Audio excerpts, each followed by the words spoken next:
Well, the third anniversary of UPPL BJP-led BTR government ended today with officials paying rich tributes to the martyrs of Bodo movement. The celebrations were attended by several leaders and members of the BTR government. On the occasion, 4 AC buses were also launched today. Speaking to reporters, BTR chief Pramod Boro said that on the occasion they have pledged to keep the region free from any untoward events. He also thanked the centre and the Assam government for paving way to peace.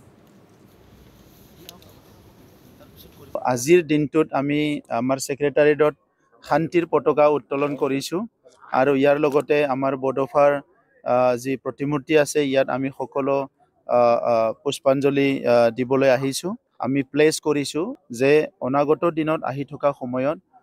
আমাৰ অঞ্চলৰ পৰা এজন সুস্থ নাগৰিক আমাৰ প্ৰত্যেকজনে কেনেকৈ হ'ব পাৰে আৰু মই ভগৱানৰ ওচৰত প্ৰাৰ্থনা কৰিছো যে যোৱা 3টা বছৰত যেনেকৈ আমি ভাবাতকে বহুত বেছি বিটিআৰ অঞ্চলৰ ৰাইজক এটা ভাল পৰিৱেশ দিবলৈ পাৰিছো অনাগত দিনতো যাতে এই পৰিৱেশটো বিটিআৰ অঞ্চলৰ ৰাইজৰ কাৰণে আমি ধৰি ৰাখিব পাৰো এই শান্তিৰ পৰিৱেশটো নিৰ্মাণ কৰাত সকলো দিশৰ পৰা সহায় কৰা ভাৰত চৰকাৰ অসম চৰকাৰক ধন্যবাদ জনাইছো আৰু আজিৰ আমাৰ মেইন উদ্দেশ্যটো হৈছে শান্তিটো ধৰি ৰাখিব লাগে শান্তি সদায় থাকিব লাগে শান্তি সদায় থাকা মানে প্ৰগতি আহিব উন্নয়ন আহিব সব আহিব